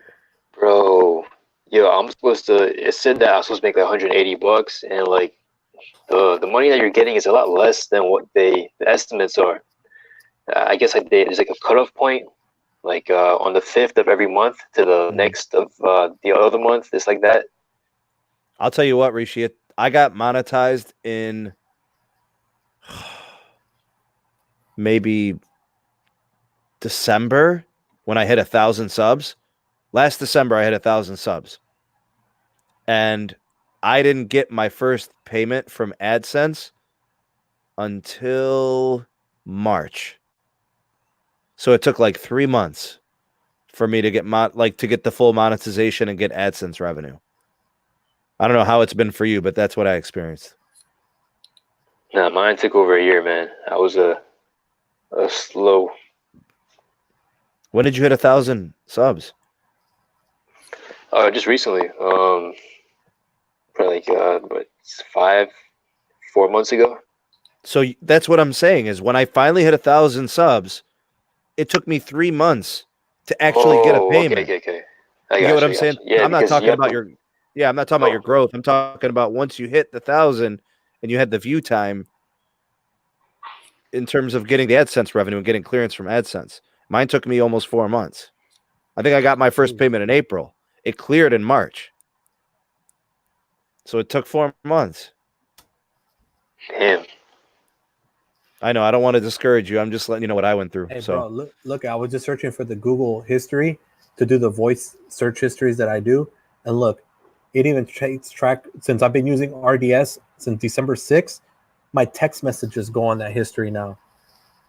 So now on your Google history that you can do your search history, I guess it keeps track of your apps that you use, everything, bro. sure. Even your dang messages now. No, the I didn't even know crazy that. thing is, it even knows your voice. Yeah, It I knows how know you it keeps them sound. recorded on here. Yup. That's what I was going to go look for right now, real quick, to show you, like how it keeps track of that too. But now I see that it even keeps track of your messages. So if you're using RCS, your messages are on Google. They can see your messages. They're backed up here on their server. Yo, Wow. Pete made a comment. He said the RCS sounds like a lot like the Gmail paranoia. No one at Google can read your email. But here's the thing: with the Gmail, there was an issue where third-party developers, they were given access to your Gmail account, and they were able to read all your emails. That's true. I remember So that. I would prefer, to have my stuff encrypted just to be on the safe side. That was they were accessing emails to see like, oh, your trips, right? The airport, the terminal identification. They were doing all that stuff. Go ahead, Carlos. Bro, it shows you when you sent the messages, your messages, apps that you open on your phone, your Samsung UI, everything, bro. Just everything's on here that I've done on this phone. It's all right here. Every app I've opened, everything I've done. It says here I've opened Ookla 3 times and had it running for 30 minutes. It says everything, bro. It's crazy. Yo, you want to know something? Think about all the things you could do with all that data with, everyone around the world. I bet you they're probably doing some of those things right now. Dude, this is a killing, bro. We need to open our own database, write our own UI for phones, bro. Sell that and make some money, man. Seems like the data is the way to do it. Yeah, but the people in the government aren't really into tech. They don't really understand data and data mining. So I'm not exactly sure. Maybe there needs to be another sector in the government, in Congress. Maybe they need some engineers or something, some software engineers or something in the Congress to explain to them, or just take care of this. Because right now, it's our responsibility to protect our data, and a lot of us we don't know anything about this. And for Google to change your data settings, you have to go through an entire mission. You have to change about like 50 settings. And even then, you're still not fully secured. And every app for too, Apple, bro. it's a lot easier. With Google, it's every app you have to change everything manually. Mm-hmm. Right. It's not like an iPhone where you can just go in 2 different places, off, and done. That's it. Every app, it does it to every app, everything. Yeah, it makes you think about like all your different ways of being connected and how valuable it is to you, things that are convenient and make your life easier. It's easier to have a fully reliable app store and have Google offer you all of these services like Gmail and Google Play. All these things are great and they make it really seamless, right? You just turn on a phone, you put in your Gmail account information, and you're all set, right? You get access to the Play Store, you download all your apps, and they store all your information, and they give you Google Drive, and they give you all this messaging, and there you go, right? Bro, what about the pictures? Think about your pictures that you put on Google Drive. Are they even safe? Do they sell those too? Well, that's the problem, man. You got sensitive stuff on there, like it's my daughter, she's a baby. Yeah, bro, and then you got my wife are taking a picture. It's so it's you. It's a family portrait. It's sensitive to you. You don't want just anybody having access to that stuff. Exactly, and then you got to think about that too, bro. All it takes is for that to get in the wrong hands, bro. And now you got a pedophile knowing where seeing a picture of your kid and knowing where you're at because the pictures have location tags on them. Yeah, like that's scary, bro. Those dang chomos, and our carriers ain't helping us either. No, they don't. Carriers are selling your info. apps are selling your info, WhatsApp, Facebook, like they're just like giving it up smooth, bro. No, it's a cash cow. It's another cash cow. What are you excited for 2020, Carlo? Standalone. Hopefully that we get the standalone that we're promised, bro. Like, Standalone. and if not, at least make this dang NSA, at least make it better. At least, bro, at least follow Sprint's footsteps on it, because at least Sprint is the only one, and I hate Sprint, bro, but they're the only ones that actually have it right so far. Sure. Only ones, bro. And I hate to say this. Rishi said, laugh, LMAO, Google shut me down. I was giving out too much info. He got took out, bro. That's funny, man. No, but it's true though. What he was saying is true. It's a cash market, bro, for this stuff. I think as long as you know what you're getting yourself into, then it's important for you to inform yourself. But They are deceptive. That's undeniable. Think about it, man. All this money everywhere, bro. That's why we need to write our own UI and become the cash cow ourselves, bro. And Samsung with Tizen. What do you think of that in 2020? Samsung with Tizen. Really? Yeah, I mean, they've been working on that, and Huawei's got their OS in the works. I mean, companies are really starting to analyze and investigate a future without Google services. Because, bro, like Google, you know that they're opening up a data center here in Henderson, right? It's like 60% done already built. Yeah, I heard about that, yeah. Yeah, and it's supposed to be because their data services right now, they don't have enough space to put more space for space. So that's why they're building a plant here, bro. And it's supposed to be like nothing but servers, hard drives everywhere, just to have more info, store more people's info. What do you think of Facebook having its own operating system? Bruh. The OG data master. Bruh. You already know that one's going to be all bad news, bro. He's the number one person that will sell your stuff in a heartbeat. He'll sell it faster than the government. I'm thinking about coming out to Vegas, bro. Dude, do it. I got you. Don't tell my wife, bro. I'm thinking about coming out to Vegas. Bro, you're snitching on yourself right now, bro. I'm thinking like spring break, man. Come out for a few days. Yeah, we can go. We could take the boat out to Havasu, bro. Yeah, that'd be cool, bro. Yeah, I need a change of scenery, bro. I haven't had a vacation in years. Bro, you're more than welcome. You can either, like I said, I got hookups at hotels, or you can stay at my house. It's cool. Yeah, I wonder what Samsung would do with a Tizen, like with their own standalone option. Bro, it's gonna be interesting. I think because you got to think about it.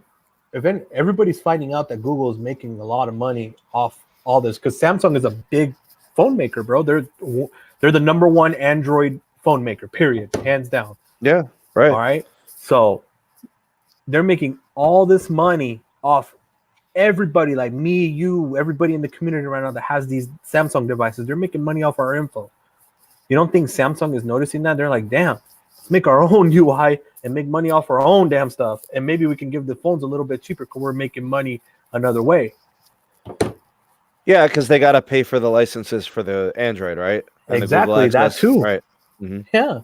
So at the end, if they have their own UI, they're saving money on licensing. They're saving money on the UI, and it's all in house now. So why not?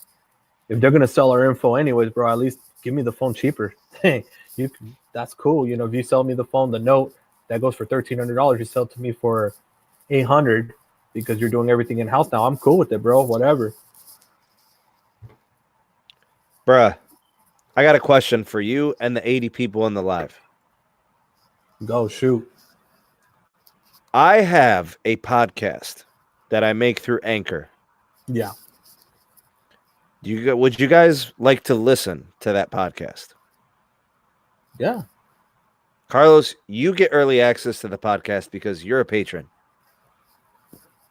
So you're a little different. But for the 80 and the live, type the number 1 if you are interested in listening to the SMT Wireless Report Podcast. Oh my God, I love you guys. Everybody's already typing yes. Yeah. You guys are the best. I'm going to be uploading a new podcast. So I'm on episode 3. I had episode 2 last week. I had episode 1 the week before. Episode 3 is going to upload first thing tomorrow morning. So if you like to use Spotify, if you like to use, what is the other one? Radio.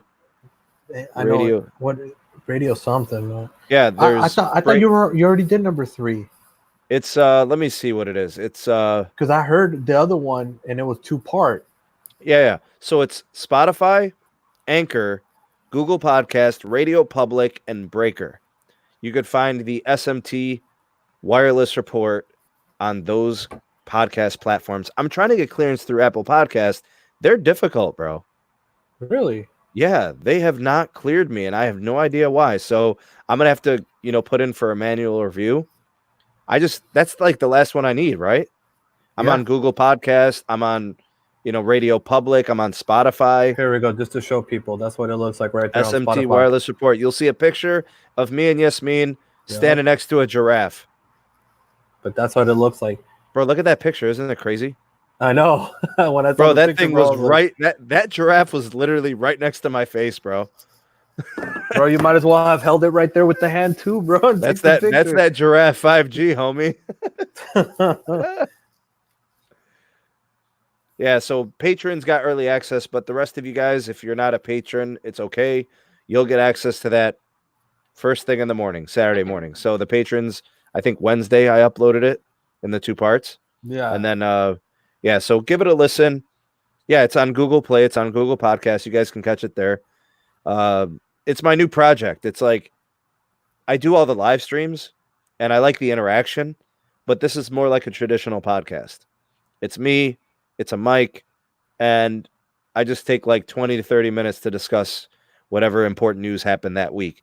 And actually, I think what I'm going to do next week, I think I'm going to do like a merger update, like a 20 or a 30 summary of what's happened over the course of the last 2 weeks. So, because there's not going to be much merger developments during the holidays.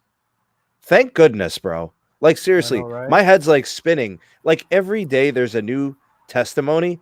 And, like, I don't even know who these people are. I have to, like, do homework. I hope you guys don't think merger updates are easy. Bro, they are not easy, bro. I don't even know. I had no idea who Shapiro was. I know, right? I didn't know who Katz was, these professors that come in and talk about these market numbers and these different index performance and measures. I'm like, who are these people? And then they start talking about like DOJ people. So I got to know those names. Dude, there's like tons of information on these people, but like, who knows it? Bro, it's a joke. This whole thing's a joke, bro. Think about it, bro. I had no idea who Tish James was up until like the last 4 months. I didn't know who Xavier Becerra was. Am I saying it right? I know he's a Puerto Rican ethnicity, but like, I don't know any of these people, and now I do because of this merger.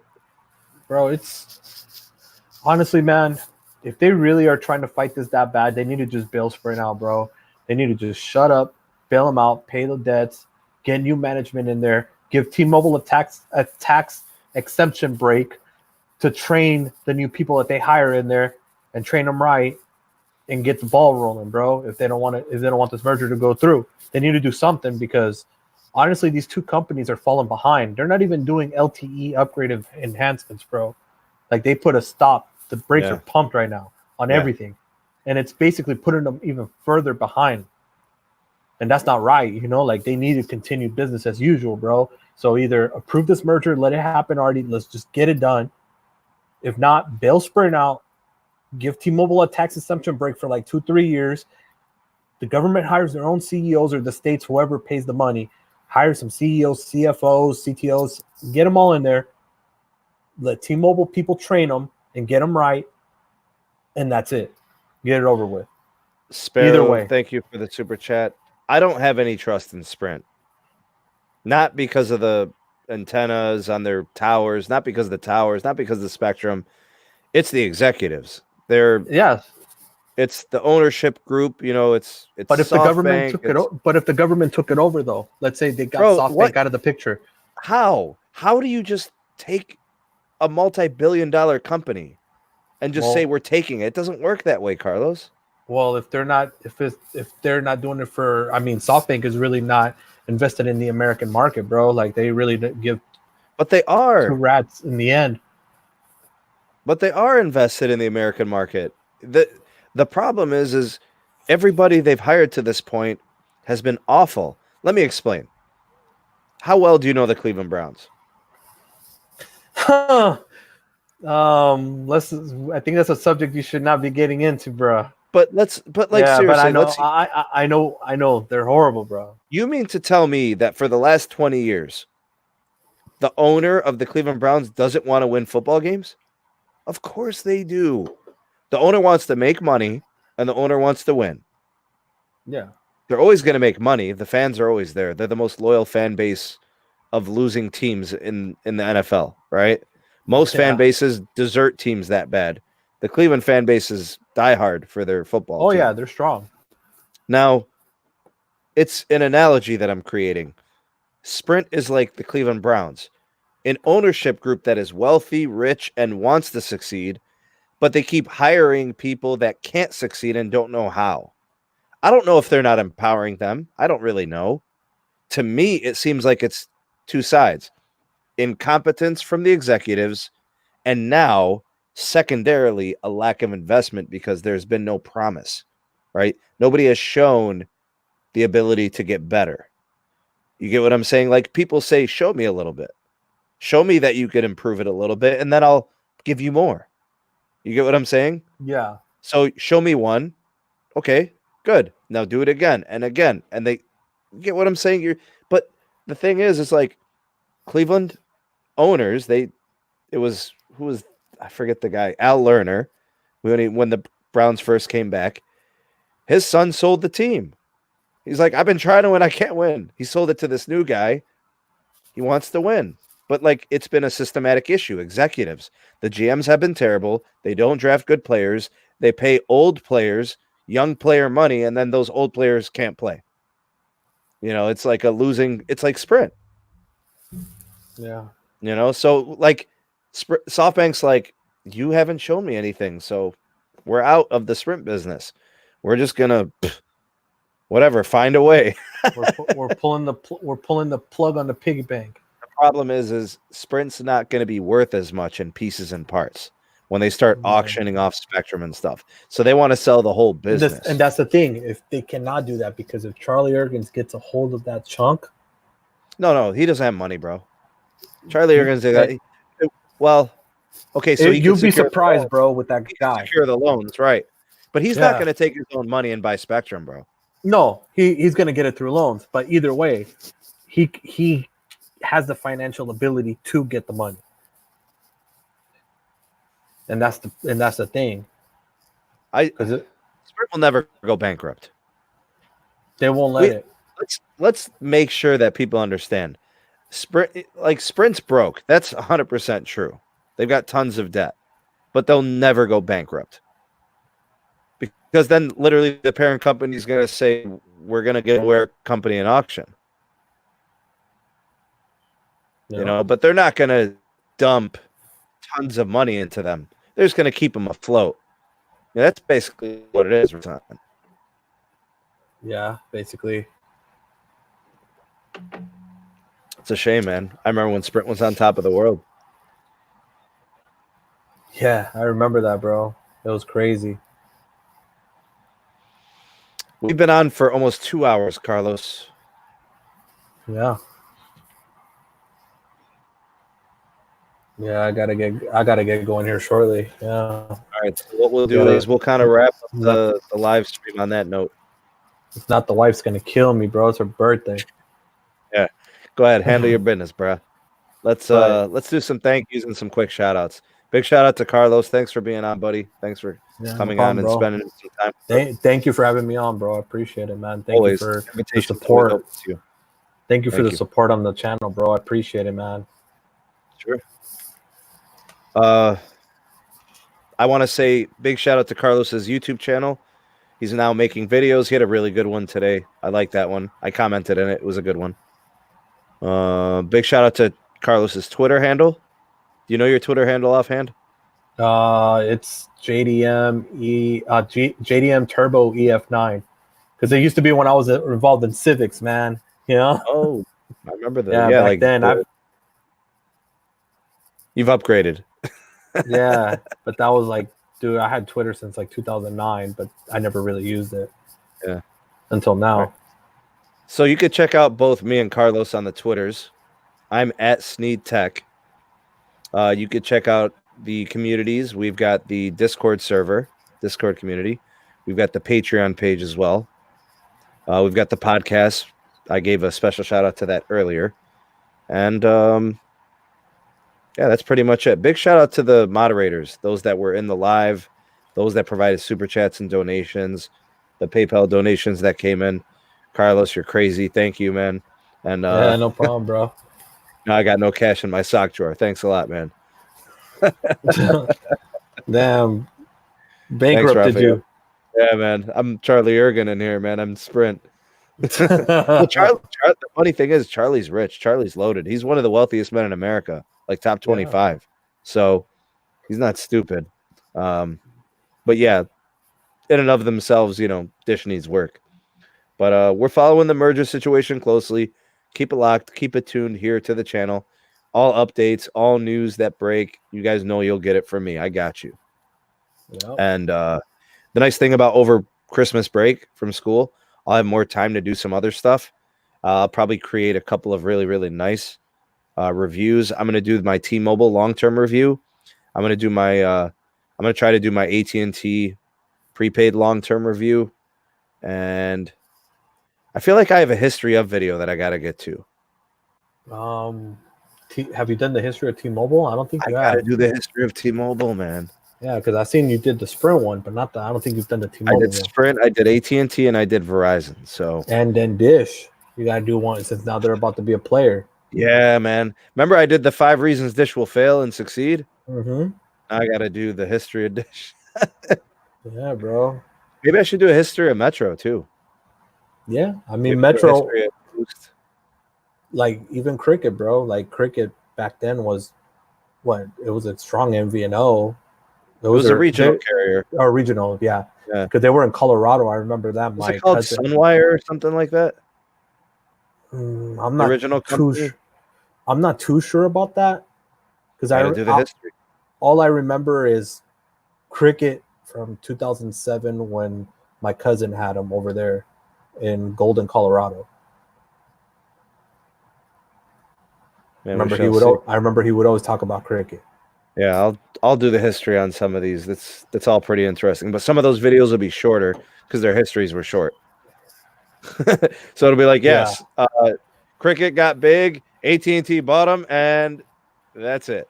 Now they got those crazy yellow and orange guys on the commercials going. Bro, honestly, bro, like whatever happens with this merger just needs to happen already, man. It just sucks that these companies are falling behind. It's sad that we're already behind in 5G. Spoiler alert, we should have some answers second week of January. So you guys heard it here first. We're expecting closure to the merger mid-January. We'll see what happens. We'll be following it, and I'll keep you guys in the know. We'll keep you in the loop. Carlos, thank you again.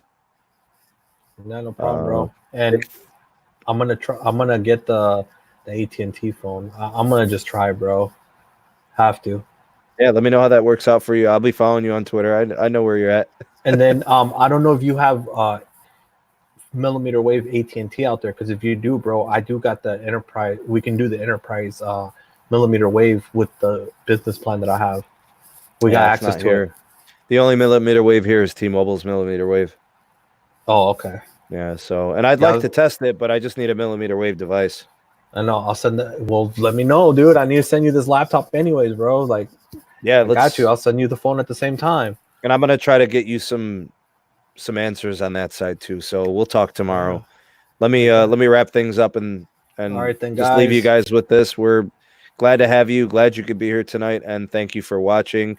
On behalf of Carlos, I am the SMT, Pete, Rafi, all the moderators in the live chat, Jamil, thank you guys for everything and all the super chats and donations. And we'll see you guys hopefully early next week for the next edition of the SMT podcast. Of course. And we'll see you guys then. Peace. Peace.